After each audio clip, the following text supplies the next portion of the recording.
There's the ding. Welcome, everybody, to the Aspen Challenge 2024. Let's hear it for the challenge.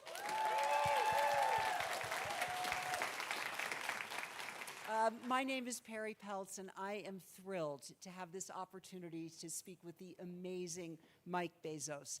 And for those of you who don't know Mike, Mike is, along with his wonderful wife, Jackie, the co-founder of the Bezos Family Foundation. He is also a trustee of the Aspen Institute, and more important for today, the founder with his wife, Jackie, of the Bezos Scholars. So, with that in mind, let's hear it for the Bezos Scholars. How many Bezos Scholars are here? Hands up. Congratulations to all of you. It's so exciting. And Mike, I have to say, it's incredible that it has been 20 years since the Bezos Scholars program began. And I think it's worth talking about, first of all, what are the Bezos Scholars, and what made you and Jackie decide that youth is where you were going to really focus your energy? Good, thank you. Well, I was a young person once, so that's a kind of a background that I come from. But so going back to 2004, the Aspen Institute back then decided to have a festival about Einstein. 2005 was going to be the 100th anniversary of Einstein's formula of relativity, and the celebration was going to be in 2004 because in 2005 we couldn't bring, or the Aspen Institute couldn't bring scientists and everybody because they were busy celebrating elsewhere. So the Einstein Festival was in 2004. Because it was so successful, the Aspen Institute decided that maybe the idea of an Ideas Festival made sense. So in 2005, the first Aspen Ideas Festival was put together. And because of our experience, my wife's and I, my experience during the Einstein Festival, we didn't see any young people there. They all looked like me. And very young. Very young.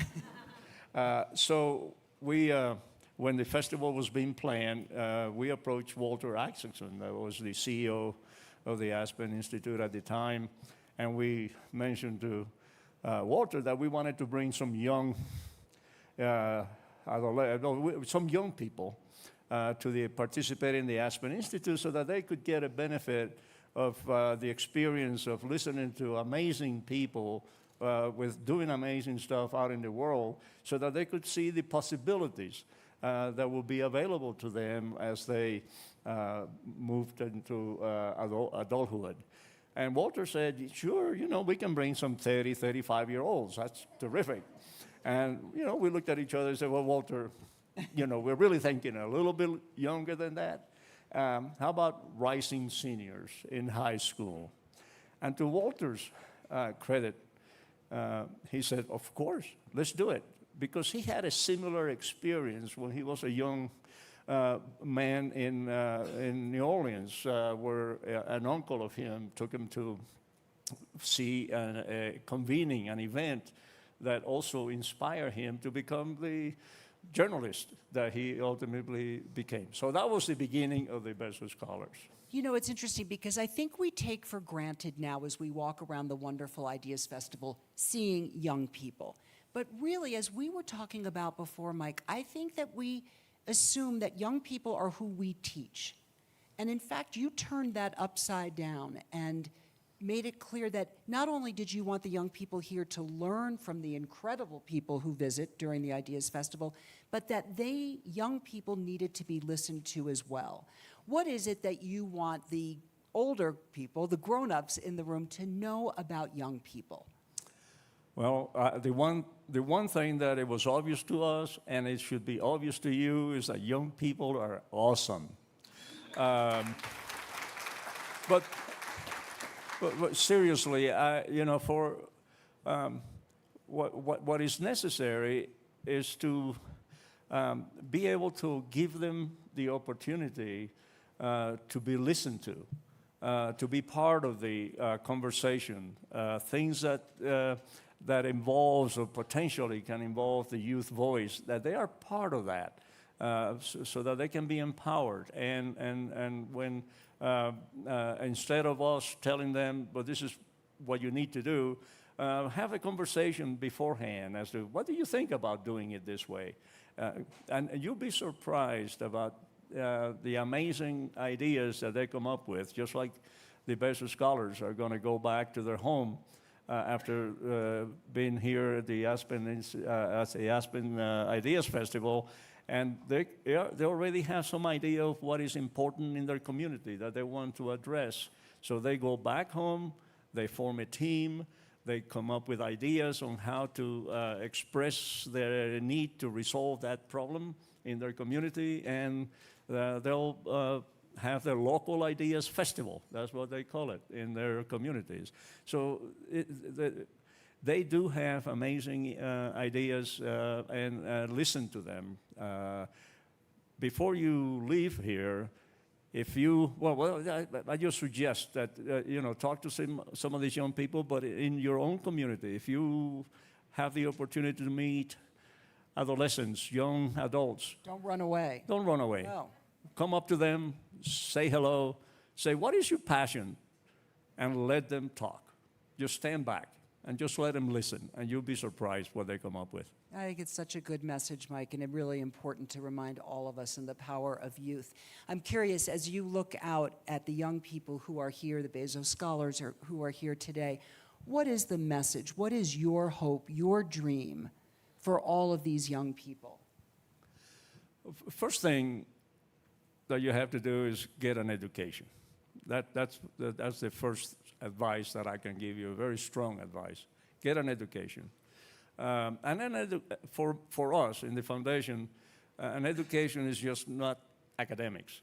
It's not a grade level. It goes beyond that. It's what makes you a human being. It's a social, emotional characteristics that you need to have, and obviously the academics go along with that. I think that that's the first thing that you need to do, and then things will begin to happen.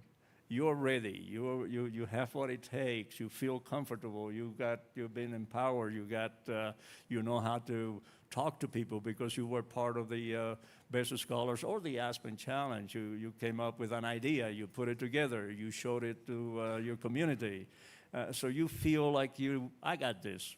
And then if you do that, you have a career, you have a family, you move forward, and a few years later, you may come back to the Aspen Institute and be one of the speakers at an Aspen Ideas Festival. Why not? It is extremely possible. And that's what we want to give you, the possibility of being a part of these events that happen across the United States and overseas. I love that, Mike. I think that's awesome. And it's interesting because if you do the math and you add 20 years to 16, some of your Bezos scholars are now like Bezos serious grown-ups. How does that make you feel to see that growth happen? Well, it's wonderful. We were just sharing a little while ago that last September we had a reunion here in Aspen of the 2005 to 2022 Bezos scholars. Being that we have limited quarters here, it was limited to only 110 Bezos scholars, but they showed up. Oh, not all of them, obviously, but from 2005 to 2022, we had scholars here, and the conversations that we had with the 2005 was a little different in terms of talking about their kids and their families and their careers than we did with the scholars from 2020, which they were just going into college. So it was a slightly different, but it was the being able to talk to each other across all the cohorts from 2005 to 2022, it was unbelievable. They had a tremendous experience, and it fills us up. I bet it does. I really do. And I just want to say as we wrap up, every time one has an opportunity to interview someone like yourself, you learn something. And for me, the learning opportunity was that that young voices matter, and we need to listen. And if we don't, it's at our peril. And I just want to thank you and Jackie for making that happen and for bringing that to life. It is really extraordinary. Mike Bezos, thank you for all you do, to you and Jackie. So appreciate it. Thank you. Thank you, everyone. And congratulations, Bezos Scholars. Thank you so much. Whoa. Hello, everyone. My name is Katie Fitzgerald. I'm the Managing Director of the Aspen Challenge Program. So we're going to shift the conversation just slightly from the Bezos Scholars to the Aspen Challenge Program, which was what we're all here to see. So thank you all so much for being here to witness what I'm sure is going to be greatness. I know because I've seen it firsthand, and I'm so thrilled that all of you are going to get to see it as well. The Aspen Challenge is a competition, essentially. We challenge teams of high school students to create change in societal issues that they face. The most important thing I can say today is it's issues that young people face. Every single young person over here has told us what they want to be talking about and issues they want to address. So most importantly, the Aspen Institute listens. I think the first thing any of us should ever do when we're in conversation with a young person is listen, right? Listen about what do you want to say, what do you want to be talking about, and then get out of the way. As adults, a piece of advice I can give from being in this work in 11 years is not only do we need to step aside and get out of the way, we need to stand beside and support. And that is what the Aspen Challenge has also provided to these young people. We provide tools, we provide resources to make sure that every single young person that set out to create change has what they need to be successful. They typically have to fight harder. They're young voices. Not everybody listens to them right off the bat. So what we try to do is help clear the pathway and make that happen. So we're very excited to be here today and have you witness all of that. In the past 11 years, the Aspen Challenge has been around for 11 years. I think one of the most important things that I've seen is the intersection between people like Mike Bezos, people like Dan Porterfield. Tina Brown is in the audience as well. These are literally the leaders of the Aspen Institute, the Bezos Family Foundation, and the Aspen Ideas Festival, not only saying that they all believe in youth, but investing in youth. So this goes a step beyond. And so what I can encourage all of you to do is listen, be here, be excited, but also consider what you're doing to invest in young people. It doesn't have to be financial. You can be a mentor, you can be a teacher. All the teachers that are here, heroes, shout out to all of our teachers. But invest your time. Invest your money if you can, because it's worth it. These aren't just the leaders of tomorrow, these are the leaders of today. And if we don't start paying attention to some of our young voices and our young minds of today, the world's gonna be a very different place tomorrow. So we're gonna pull out a seat. You all deserve a seat at the table, and I'm just honored and thrilled to be able to introduce all of you today as we pull out the seat.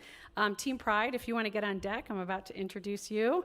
But first, what I'd like to do is we have a video, and we create a video in every single city that we've gone in. The superintendent, Lamont Jackson, don't leave yet, Lamont. He's back there. He said yes. So when we went to San Diego, the first thing that needed to happen is Lamont said yes. So thank you, Superintendent Jackson, for saying yes to us. And most important, for trusting us to work with your incredible minds and your incredible young people. So what I'm going to show you right now is a video, and this is going to show you a summary of the Aspen Challenge from the start to the finish. You're going to witness 3 teams today from San Diego and 1 team from Brooklyn. You're going to see many, many, many more that were activated and really created change in their communities. But the competition element of this program is alive and well. So these are the winning teams that are here to present before you. So what I'd like to do is cue the video and watch what happened in San Diego. Aspen Challenge San Diego. Let's go. Okay. 19 schools, 160 students, 40 educators, and 9 weeks to create lasting change in their communities. They're incredible. Aspen Challenge San Diego!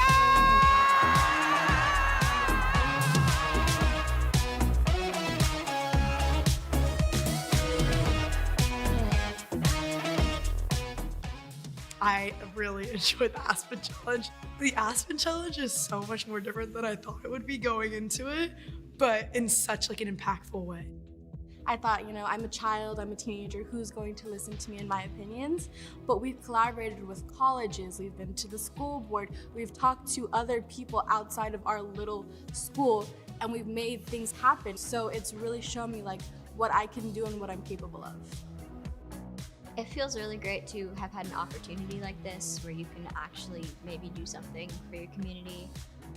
I learned so much that I don't think any other experience really compares to like everything I learned here.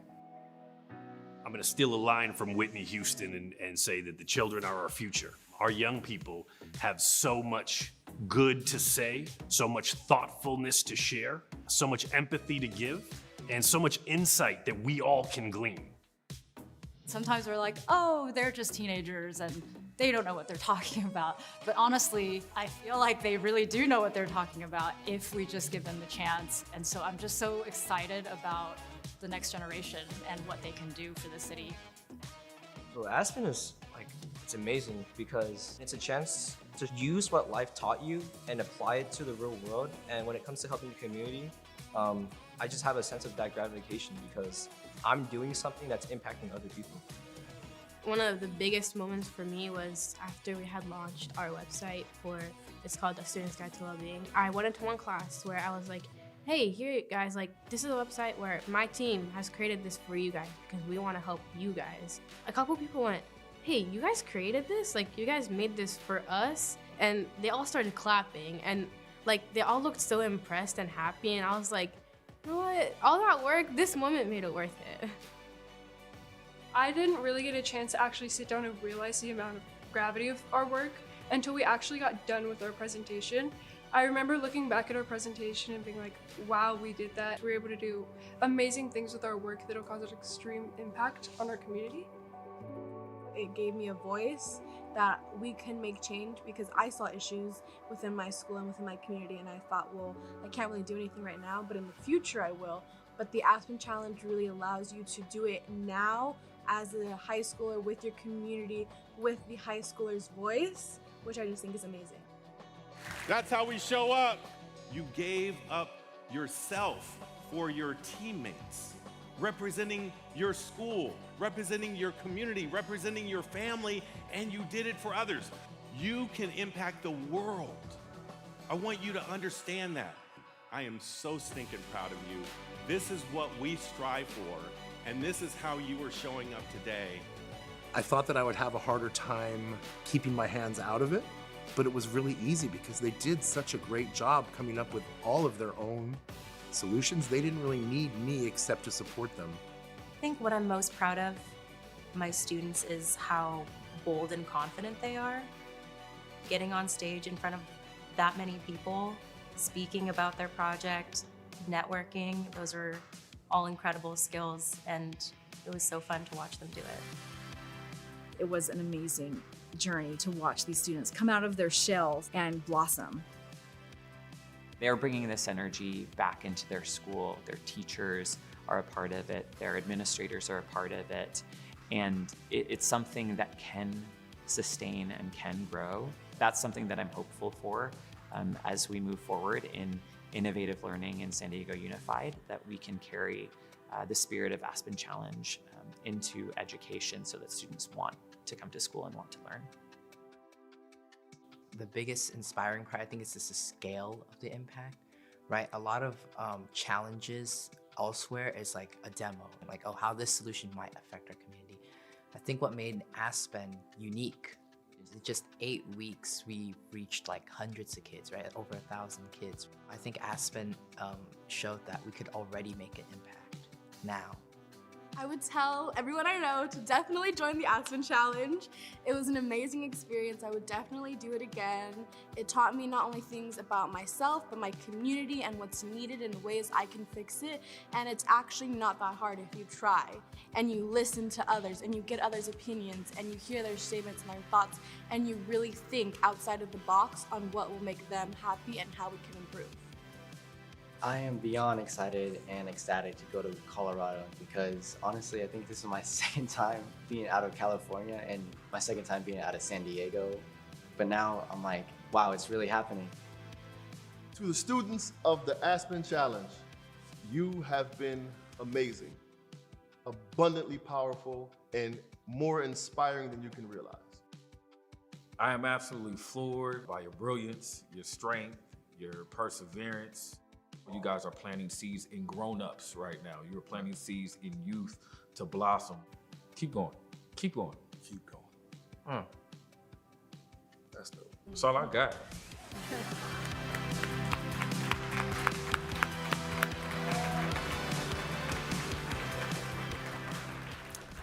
Incredible, and I pinch myself that I get to be part of that every single day.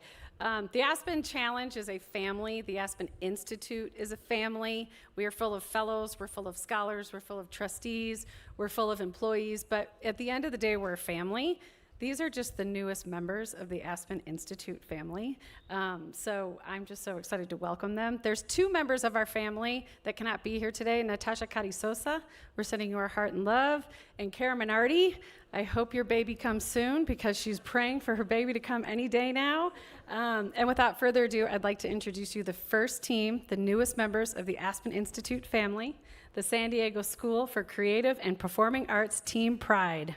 Team Leo, Team Leo, Team Leo, Team Leo.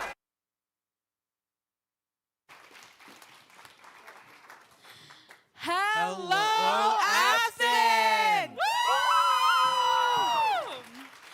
We're Team Leo from San Diego School of Creative and Performing Arts, aka SCPA. I'm Zoe, Jenna, Micah, Joven, Taimani, and Angelica. And we were given 8 weeks to design a solution to combat chronic absenteeism. This issue resonates with us personally as it is a prevalent issue on our school's campus. We want to ensure that our school is a safe and welcoming environment for each and every one of our students. This led us to creating LEO, a student body dedicated to engaging students and parents to become champions for connection by intentionally decreasing chronic absenteeism and increasing academic excellence. We follow our PRIDE, which stands for Providing Resources, Interventions, and Designing to Empower. Now on to the solution. Immediately, we turned to the students. We found that 106 of our students are chronically absent, about 9% of our student population. Initially, we wanted to create a series of after-school programs to incentivize students to come to school. However, after talking directly with chronically absent students, we realized that the real issues were transportation and mental health concerns, not a lack of motivation. While incentives might work elsewhere, our students already have a strong reason to come to school, their art program. The San Diego School of Creative and Performing Arts encourages students to follow their passions. We are a public arts magnet school dedicated to making the arts accessible for all and inspiring the future generations of artists and scholars. Our campus is a highly diverse community from all over San Diego County. Our school community serves over 90 zip codes. That's right, 90 zip codes. If this wasn't crazy enough, we also have 6 different majors with their own unique focuses. This can create a sense of division within our student body. This influenced our vision for LEO. We want our pride to be a unifying force on our campus where students can come together and express themselves. To accomplish this, we continued by touching base with the students. This consisted of interviews with around 59% of our chronically absent students. This revealed the pillars of absenteeism, emphasizing mental health and transportation issues. We realized that these issues themselves are distinct and require something different. Combating chronic absenteeism isn't a one-size-fits-all deal. Thus, we decided to tackle the pillars individually. For mental health, we expanded our current interview process, creating what we know as peer-to-peer. This program allows students to connect, share experiences, and build community in a place like never before. We wanted our students to understand all of our students on a personal level and help them through the current struggles that they face. We found that students were more comfortable talking to a peer rather than an adult. For instance, students shared the need for school therapists on campus. We realized that our students needed someone or something to turn to during a time of need. To address this, we began by interviewing our 3 school psychologists on our campus. However, we soon realized that they do not provide the exact services students are looking for. This led us to create our wellness partnerships. We contacted 3 universities, San Diego State, University of California, San Diego, and Grand Canyon University, to create a relationship where their psychology graduate students come to our campus and provide in walk-in therapy for our students in exchange for practice hours. Wow, great idea. I know, right? To develop these partnerships, we took different approaches for different colleges. We sent deliverables to SDSU, giving their psychology students an idea of what to expect.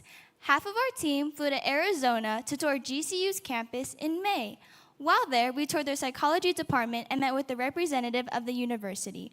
Finally, we secured a wellness week funded by UCSD and a weight room which will be added to our gym.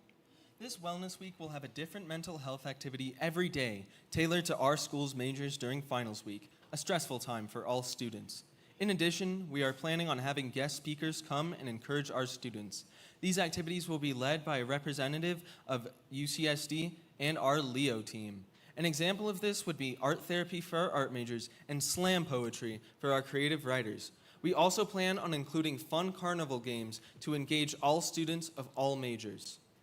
To fund these activities and to fly our speakers out, we are raising money to reach our goal of $50,000.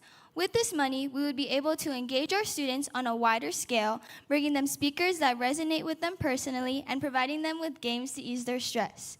We want our students to feel at ease, as our mental health is our first priority. Now, onto transportation. We discovered that 40% of our chronically absent students live in the Morse and Lincoln area cluster and do not have a district-provided bus. Morse and Lincoln are the closest neighborhoods to our school, which historically happen to be the most disadvantaged. This means walking 5 miles one way from these neighborhoods. This would mean walking under and over freeways, through homeless encampments, and more. This is not what we want for our students. So we realized that the simplest solution was the best solution: school busing. 15 years ago, our school had 22 buses. Now there are only 5. That's a 77% decrease in busing just in the last decade. To address this, we launched a district-wide bus campaign. Our goal, a dedicated bus for the Morse and Lincoln clusters that are currently deemed close enough to walk by the district. This campaign wasn't just us talking. We got over 150 students involved, creating artwork, PSAs, and petitions with over hundreds of signatures. This is a student-driven movement to ensure all students have a safe way to get to and from school. This is for the students, by the students. Our team made the leading PSA, which can be found at our website, leopride.net. In addition, we met with the transportation director and presented at our school district board meeting in May. However, we learned that the transportation department is currently unable to hire any more bus drivers due to funding and a lack of drivers in general. To combat this setback, we discussed moving our school's start times to allow more bus routes to be available. Additionally, we raised awareness for our school's carpool app. We learned that most students are unaware this app exists. Thus, we promoted the app by presenting a how-to tutorial with a special appearance, our mascot, Leo. Did you catch that? Leo is our mascot's name. In spite of these resources, we are still asking for donations to contribute to possible solutions. We are looking to collaborate with possible investors to fund a dedicated bus for our students who reside in the Lincoln and Morse cluster. Walking 10 miles round trip with art supplies, instruments, and more is a daunting task. Education should be accessible for all. By investing in us, you will be investing in our students. Now it's important to mention that 2 of our members are actually chronically absent themselves. One of them, Micah, who joined in the middle of the challenge and provided us valuable insight into our solution. To ensure our solution will remain viable in perpetuity, we are implementing a peer-to-peer curriculum in the upcoming school year, which will be a part of our personal leadership class. Even though our 8 weeks are up, we will not stop our fight in making transportation more accessible. We must do better for our students. Even if we only reached a small number of students with our solution, we consider that a win, as we have made a difference in their life. It's not hard work. It's hard work. Thank you for listening to our presentation. Join our pride!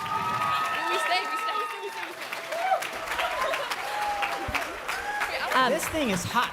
I just want to remind you all that they did this in 8 weeks. So can we give them another round of applause? We do have time for each team to answer one question from the audience, so please raise your hand if you have something you'd like to ask Team Leo, and a microphone will make its way to you.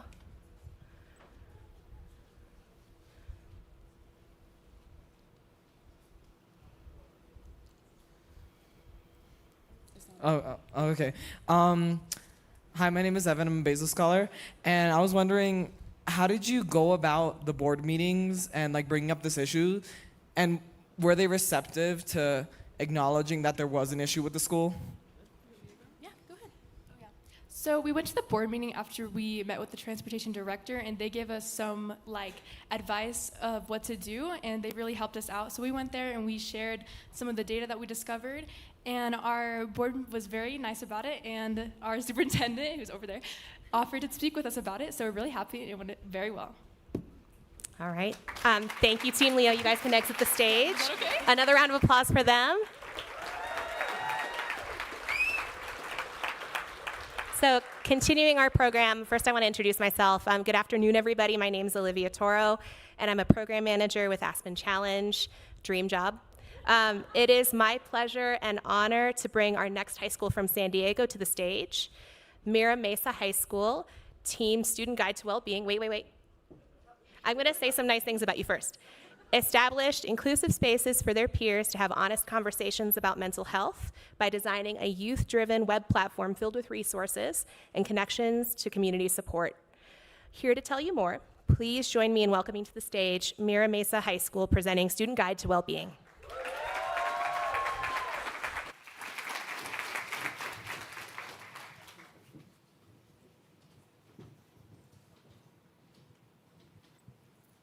Hello, and thank you for listening to our solution. My name is Leah.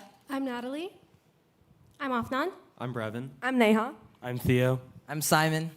I'm Sarah. We were challenged for our team to create a roadmap for students to prioritize their mental well-being. I'm sure you're wondering why there's a no mental health symbol on a challenge about mental health. When we began our project, we conducted surveys around our school in which we found that the phrase mental health had a very severe negative connotation. A significant portion of our community would immediately disengage from the conversation when the phrase mental health was used. The school tries to use the label mental health. It feels like they're trying to label me as broken, diseased, and I'm not. I'm just me. As a result, we then pivoted our focus to become wellness. We plan to present the data we've collected regarding the issue of mental well-being to the middle and elementary schools in our district. In the upcoming school year, our goal is to gradually scale our solution beyond our school community. In order to understand our solution, it's important to recognize that our school is one of the most diverse in the city of San Diego. With over 2,400 students enrolled, 89% are defined as a minority. 47% are classified as socioeconomically disadvantaged. In addition, our school has a very diverse cultural tapestry with over 72 languages and dialects represented. These combinations lead to a community that have very different needs and beliefs regarding mental well-being. Next, we had to decide how to take on the challenge. Our research quickly showed that students did not want to download an application that could be easily identified by peers or family members. With this in mind, we set out to create a website for students called A Student's Guide to Wellbeing. We also wanted to highlight that the site was driven by student input, so we implemented the phrase, of the students, by the students, for the students. We noticed that many students expressed an interest in art and artistic endeavors as a means of maintaining well-being. In response, we added an art and relaxation section to our website with various activities to help students de-stress and a place for them to showcase their own artwork. Additionally, we began working with a student on our campus who was interested in producing relaxing music to improve the well-being of fellow students. We examined many factors when creating our website. While the traditional method of website creation involved using bright colors and happy imagery, our surveys found that youth preferred darker schemes and visuals. Many felt that these designs were attempts to trick them and cover up the real problem. When creating our logo and website, we avoided such factors as well as imagery like a brain and trees in order to encourage engagement among our demographic. We knew that our project needed to be driven by data, so we sent out a school-wide survey and received over 1,000 responses within the first 3 days. One surprising aspect of our research was over a third of our respondents suffered from significant loss or illness in their family recently. We also found that many students prefer text-based solutions as opposed to in-person or phone assistance. We are unfortunately not surprised to find that over 75% of our respondents either suffered from poor well-being or directly knew someone who was suffering. We were initially overwhelmed by the diversity of problems that our students faced, but we were determined to make our site a one-stop shop. We were focused on inclusivity and came to the realization that students needed to know that they were not alone. With this in mind, we solicited testimonials from students who were willing to tell their stories. We'd accepted video, written, and anonymous submissions. We found that not only did these testimonials help drive traffic to the site, but were also a key factor in student responsiveness. Here's a sample of Natalie's story. Hi, I'm Natalie, and I'm sort of going to talk about how I've experienced a lot of loss with my family. So at 9 years old, I kind of lost my mom. So my dad was he's a military guy, so he was never really in my life that much. So when my mom passed away, he sort of stepped back into my life, but I had 2 younger brothers. So I kind of took on this role as not the mother, but basically the mother figure, because I'm the only girl in my family now. But in that kind of mindset, I was very scared and I wasn't understanding what was happening. To see the rest of Natalie's story, as well as many other impactful testimonials, please visit sgwb.org. We wanted to engage our students, so we worked with nationally recognized organizations. We invited Grammy-nominated spoken word artist All Black Men Need Therapy to come to our school and give a presentation on mental well-being, as well as run mini conferences with our students. We worked with our ASB and the Anti-Defamation League to have a kindness week focusing on no place for hate. We also worked with No One Eats Alone to promote more connectivity on our campus, as well as to write Love on Our Arms to support students who have considered self-harm. In each of these events, we reiterate the sgwb.org branding to encourage our students to go to our website and browse through the resources there. As a continued effort to increase engagement on our site, we have a meeting scheduled with our mayor to make sgwb.org part of official city resources. Measuring success for a task that asks us to create a roadmap is difficult. So we turn again to data-driven results. As of May 31st, we've had over 814 unique users to our website. In just 30 days of this project, we've reached over 25% of our school community and made a tangible impact to students who identified with having challenges to their well-being. Our exit survey supports this data significantly. We've also implemented language translation plugins to improve accessibility for our increasingly diverse population of students. It's clear that our road to resources is becoming a superhighway for students looking for impactful and diverse resources for many situations that they encounter. This project is a living document, and we can continually add, change, and modify our resources. For example, we have expanded the quantity and diversity of solutions to well over 250 different resources. We also have a moderated forum where students can give words of encouragement to our testimonials. Through discussions with our school board representative, we have added features to target at-risk student populations. In an effort to increase accessibility for these populations, we have extended our investments into search engine optimizations, and we believe that our site will holistically grow beyond the boundaries of our community. We are committed to SGWB as a long-term solution for our students. We have created a club on campus to pass the project on to future classes and to help fundraise for upcoming costs and promotions. As you can see, $2 donuts aren't exactly enough to keep our project going in the long run. For example, we plan to expand on search engine optimization and further website upgrades to a more professional level, as well as bring more presenters like All Black Men Need Therapy to our campus to help students with addressing their mental well-being more openly. We are committed to SGWB, and more students will keep this document alive and going to future generations who will have unique problems and solutions of their own. Thank you.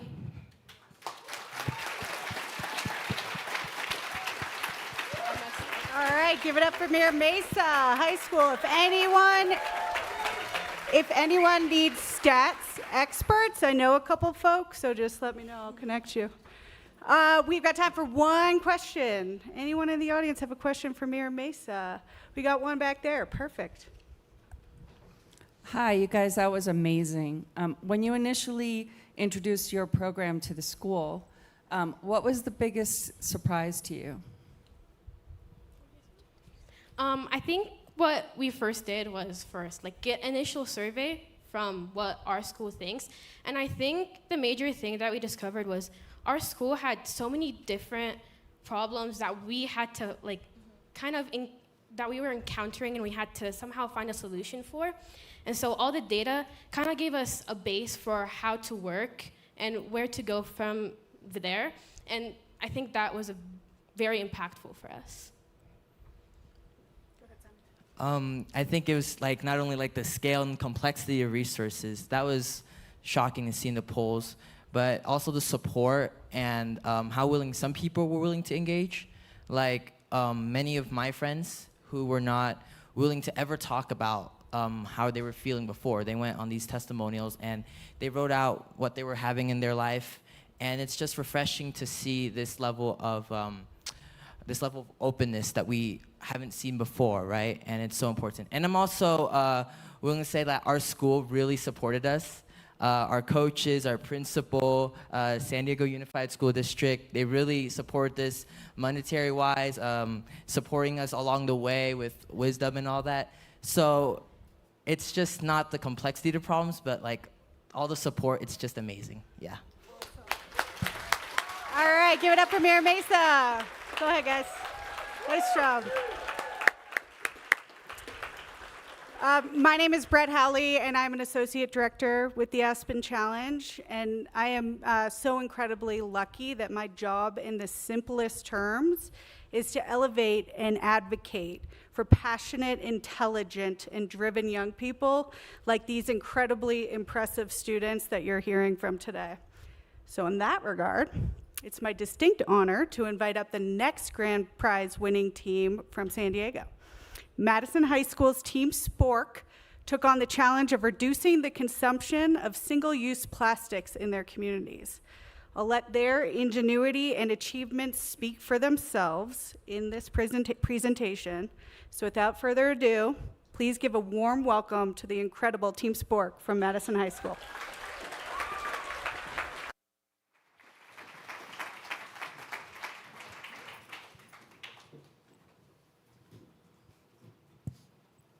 Good afternoon, ladies and gentlemen.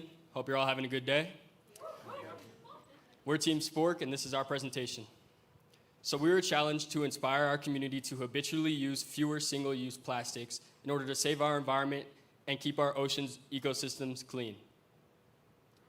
Spork stands for Sustainable Plastic Ocean Resource Keepers. This is our team. I'm Caleb. I'm Ella. I'm James. I'm Alex. I'm Glendy. I'm Sophie. I'm Jenny. And I'm Chris. We presented ourselves with 4 main goals. The first was to promote recycling at our high school. Second was to reduce the amount of single-use plastics in our school district and offer an alternative utensil for the school district. The third was to refuse single-use plastics from fast food businesses and local businesses and also offer an alternative utensil to them. The fourth was to involve partner schools in Tijuana who share our waterways at the San Diego and Mexico border. So, many of you may be wondering, where do we start? Let me ask you, the audience, with a simple raise of hands, how many of you have recycling containers within your homes, workplaces, or place of schools? Well, how many of you have actually looked within these recycling cans and seen what's actually within these recycling cans? Well, that's exactly what we did here at Madison, and we found that a lot of our things that were found within our recycling cans were not actually recyclables.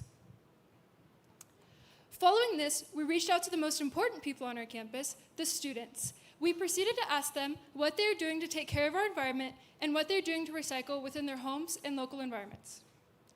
So, following this, we decided to take initiative with our recycling program and start asking our students where they ate lunch at to be able to figure out where we should place our installations. So, following this, we met with important stakeholders on our campus, such as campus leaders, janitorial staff, and important people such as them. Therefore, going on from this, we basically asked them what they would like to see within our project, asking them what they needed and what they would like to see within our longevity of our project. So following the stakeholder meeting, we got to work developing new ways to promote recycling at our high school. Using apps Kiri and Blender, we 3D designed and printed new interactive recycling bins to make recycling more engaging for our students at our high school. Along with this, we also implemented PSAs and posters around campus to further encourage recycling for our students. And following these actions, we actually saw an exponential increase in recycling at Madison, and we found that we were actually recycling 4 times as much compared to before our efforts, which was amazing to see. Yeah. So this goes on to the second part of our project. In order to combat single-use plastics, we decided to try to find an alternative to what we currently use, something like a biodegradable or compostable. So our criteria for this are 2 main being, it had to be equal or less to the cost of what we currently use, and it had to be environmentally friendly. The 2 brands that we ended up finding across and that we felt like suited the best for our criteria was Potato Ware and Earth Cutlery. The main reason for this was that it was biodegradable, as it was made from potato starch and vegetable starch, which allowed it to be, again, biodegradable. The process of this was as simple as you possibly think. We reached out to the company, gave them a call, and from there, it continued it, and we ended up meeting with the CEO, and we had meetings, Zoom meetings, and they sent us a shipment of products, which we were able to send to our school and show with our students. With this, exactly, we were actually able to ask our students how they felt about our product in a case where we were able to switch it over to our school district if we had to do this. A lot of them said they preferred this product, and even though a good portion said they had no preference, this is still good for us, as this would mean that if we were to make the switch, they wouldn't mind the switch. Moving on to the third part of our project. We connected with our school district, the San Diego Unified School District. After meeting with them, we found out that our district purchases 5 million pieces of single-use plastic utensils for school meals, and that is a lot. After learning this devastating information, we immediately set up a meeting with the head of food services of our district and the CEO of Earth2Go to find ways in which we can implement sustainable and eco-friendly utensils across our district for all of our schools.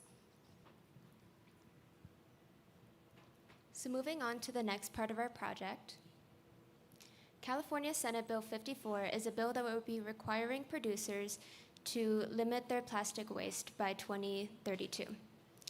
It'll be a requirement to use plastic that is made up of at least 65% of recycled material, and this will shift the responsibility from consumers to producers. As another part of our project, we created our own pledges to spread awareness and get commitment from our local businesses. These pledges help move businesses towards the goals of SB 54. And during this process, we spent a lot of time emailing and calling businesses, and we were unfortunately met with a lot of rejection and ultimately ghosted. But we found that going in person actually got a lot better responses. This is the price comparison for potato ware. Uline is the most popular utensil ware in our San Diego County and is used by a lot of businesses and companies. We've done a lot of research that shows that potato ware is often more cheaper for a lot of businesses as an incentive and is an incentive to use less plastic waste. And we all like cheaper, right? One of the businesses we reached out to was our local restaurant from across the school called the Golf Bar.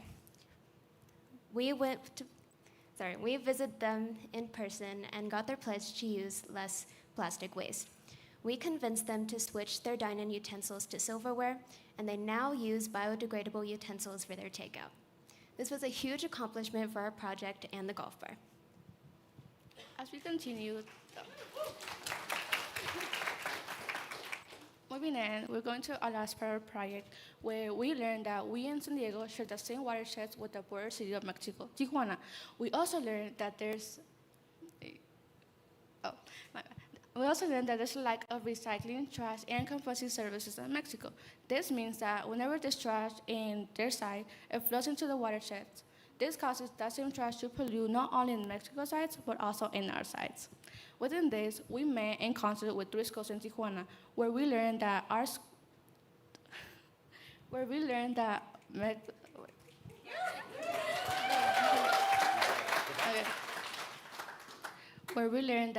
neighbor Tijuana had little knowledge about recycling. This was important for us to share with their school because of the what we share. The results we got were collaborations with the students from Tijuana next year to continue working on this mission. We are also helping them start a recycling process where they can recycle their schools, such as utensils and water bottles. And lastly, we hope that with this we can continue working on this mission to help and reduce the ocean pollution. So what now? What are our future plans? What are we going to do now? So we first look at our vision, because obviously it has drastically changed from the beginning. So as we got support from local businesses and our schools to switch to alternative options, as well as special commitment from our superintendent, Dr. Lamont Jackson, we love you. We are now looking to raise funds. We are now looking to raise funds for a compost machine to be implemented at our school. So what this would mean for us is that potato-ware and earth cutlery and other alternative options would be able to effectively and efficiently be processed through these compost machines, because in San Diego, there's a lack of accessibility with these compost services. This is due to because the alternative options are too small to be processed through the normal services. So this compost machine that we have found would greatly benefit us, as well as Tijuana, as when they start implementing their alternative options, we'll be there to support them. Further, we'll need funds to raise for our campaign to further spread awareness across our county and our state, and hopefully worldwide. As well as today, we will need your support and your commitment to switch to alternative options and promote recycling within your daily lives. So you can contact us here. Our email is up here, our Instagram, our TikTok, and please take out your phones now to scan our website to see any resources that maybe you can implement in your daily lives. Thank you so much. We are Team Madison Spork.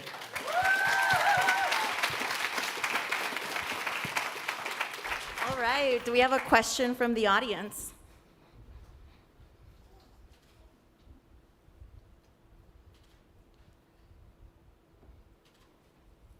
Yes, hi. What would you say is the most rewarding part of participating in the Aspen Challenge?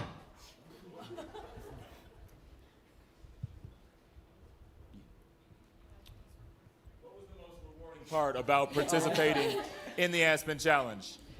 I would definitely say one of the most rewarding parts about participating in the Aspen Challenge is knowing that us as youth are able to make impactful changes, not only within our community, but specifically with our group. We were able to take our project across our borders and be able to take our project to the next level. And we definitely see it in a process to where we're able to create longevity within our project, which is really exciting to see, knowing that not only our project will not stop here in Aspen, it'll continue to be projected throughout worldwide causes, and hopefully we decide to partner up with schools as well as organizations to help our cause. Thank you, Madison High School, and please give another round of applause to the winning teams of San Diego.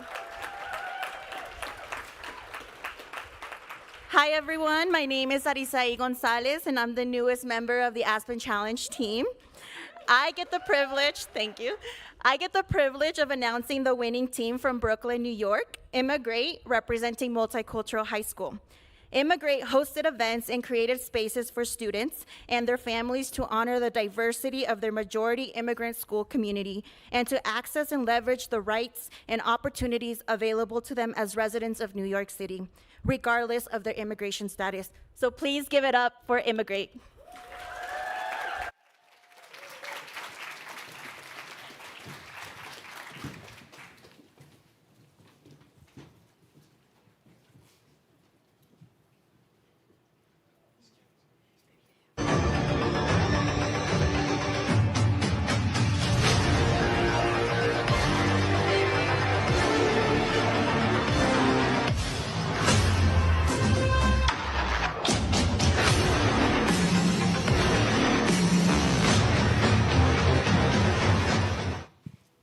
Good afternoon, Aspen. We are Immigrate!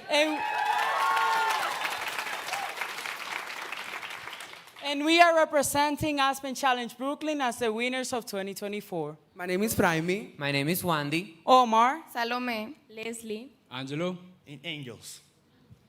Immigrate. Immigrate is a community service team dedicated to finding resources for the immigrant community, so immigrants can access essential services to support and help them navigate a life in a new country. From legal aid, donations, and informing workshop, Immigrate is committed to empowering and promoting inclusivity. Our main goal is to create a more welcoming and supportive environment for all the members of our diverse community. Why we choose Immigrate as our group name? Immigration plus greatness equals Immigrate. Our group name comes from the desire to take away all the negative connotations that is given out to immigrants all over the world. Immigrants are an important addition to any country, no matter their social or legal status. Immigrate was formed by 8 community members, so it indicates the union of 8 people to make a change in our community. Our mission is to educate, advocate for, and help immigrants so they can feel more comfortable and bravest to face the challenges they will present without thinking of their economical, immigration status, ethnicity, race, background, etc. Our vision, we envision an inclusive community where immigrants feel more secure, uplifted mentally and physically, and in which they have the proper knowledge to advocate for themselves and start raising their voices. Our challenge is to make our community more inclusive for immigrants, but we also decided to connect this to the mental health issues, since immigrants face many hate crimes every single day. Our solution was to educate, uplift, and inform the members of our community of the rights, resources that are available to them. Some of the events that we conduct were Immigrate Day, College Knowledge Day, Immigration Through Art, and Instagram Live. As immigrants, we all left our countries in search for new opportunities, and this challenge specifically resonates with all of our personal experiences. It is important for us as immigrants to give current and future generations the community and life that we envisioned when we first came to this country, a united, kind, comprehensive, empowered, and well-informed community. The way we made this possible was by reaching out to members of our community, such as Dream Squad, Students Tech Center, New York Police Department, Latinos in Actions, and Cypress Hills Community Development. What really makes our solution unique? Our solution is unique because we are focusing on the youth. In our initial research, we found out that many young adults and young immigrants did not know where to get resources or access to them. So we decided to create a website in which resources are available for young immigrants in our community, Cypress Hills and New York City. How will our solution continue and last? Our solution will continue to improve science at our event that took place on April 4. People really like it, which motivate our principal to continue promoting the resources and go one step further. And where we will not only be giving out information, but there will be food, donations, and more. Our solution will continue and last over time as we try to pass our legacy to our students at our school. We are doing that by adding the students from the 10th and 11th grade that want to help and make a change in our community. Results. In our Immigrate Day, we conducted a survey on where we asked the following questions. The first question that was asked, out of the 4 categories that we had in our event, financial aid, art, Dream Squad, and SNAP, financial aid with a 41.9% was the most helpful. Then we asked a member of our community. A member said, we as immigrants have a very large amount of resources. The only thing we need to do to discover those resources is work together as a united community. Then, and in a scale 1 through 10, in our Immigrate Day event, we asked how much they found it helpful. They said 61.3% find it helpful. Our contact is that we have a website, we also have a TikTok and Instagram, and our location that is our school. If you are interested in our website, you can go to our Instagram and you will see it in our bio. After we won the Aspen Challenge Brooklyn 2024, the work did not stop. We had a carnival day in our school in which we were able to serve our peers by serving them food and provide immigrants with stickers to empower students to feel proud of who they are and where they came from. In addition, we participated in a citywide panel in which we explained what is Immigrate, our mission, and our experiences. But our mission does not end here. We plan to keep elevating this project, and our future events and ideas are book distribution to immigrants, shelter visits, annual Immigrate Day event, community service, and immigrant storytelling. Through Immigrate, we as individuals grew and learned how to better serve our community and understood the impact that we truly have in it. Through events, constant reaching out, providing resources, connecting with key members of our community, and more. Immigrate, we were able to make a change to an often forgotten, underserved community by increasing the awareness of resources for young immigrants. We want to make sure that all immigrants feel proud where they came from without feeling limited, scared, ashamed of who they are.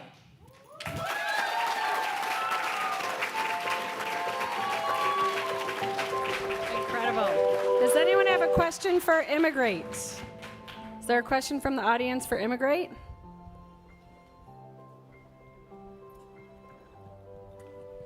Hello. First of all, I think I'm Sundus, by the way. I'm a teacher. I'm an educator for a Bezos scholar. And I think we're all super duper intimidated, the fact that you guys did this in just a short amount of time, and we're just all like, oh my God. Out of all of the events that you guys planned, which one was your favorite and why? And then also, are you selling those sweaters? From our events that we had, our favorite was the Immigrate Day, but we in there had many sections, such as my favorite personally was art, because we were able to have fun and to connect with the immigrant parents. We had that section where we provided the tools for parents to make a painting on what immigration means to them. And that was, that's why it was the most fun activity that we had. And also, it was really interesting to see immigrants, like all the students coming up to us, planning for college, because many of us, when we come to this country, like we don't look forward to what we can do in like receiving education. It was really motivational to do that. Awesome, thank you all so much. Unfortunately, that's time.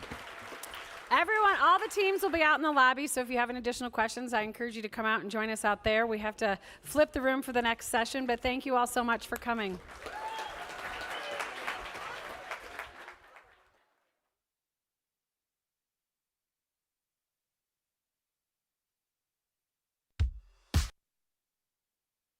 Announcement. I have one more announcement. I'm very excited and honored to announce that the next city that we will be working with for the Aspen Challenge is Boston. So if you are from Boston, if you're going to Boston, if you know anybody in Boston, please reach out to us. See you in Boston.